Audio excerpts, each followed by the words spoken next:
Hello guys and welcome back to our channel. In today's video, I'm going to show you how to show the speedometer in the Waze app in 2026. Do you want to see your current driving speed directly in the Waze app? You can turn on the built-in speedometer, and here's exactly how to do so.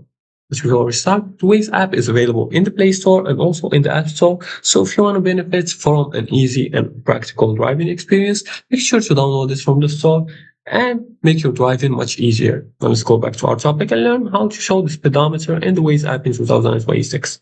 The first thing you want to do is to open the Waze app and tap on the menu icon. It's three horizontal lines in the top left corner. Then you're going to click on the settings. Now you're going to scroll all the way down until you find the speedometer infos. You're going to make sure to scroll all the way down, and then you're going to go and click on the map display.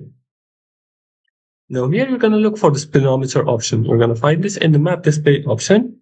We're going to click on the speedometer here. And this is where you can control the speed information displayed while you're driving. Look for show speedometer.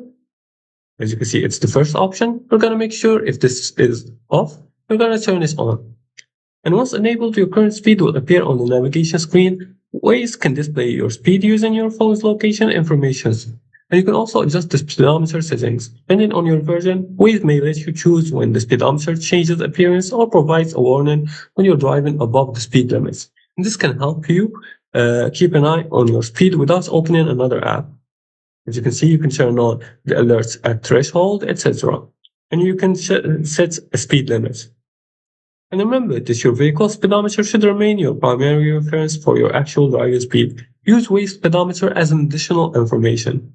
And that's it. That's how you show the speedometer in the Waze app in 2026. Turn it on and keep your current speed visible while navigating. And if you liked this video and found this helpful, please like and subscribe and leave a comment below the video if you have further more questions about this topic. Thanks for watching and see you again in the next tutorial.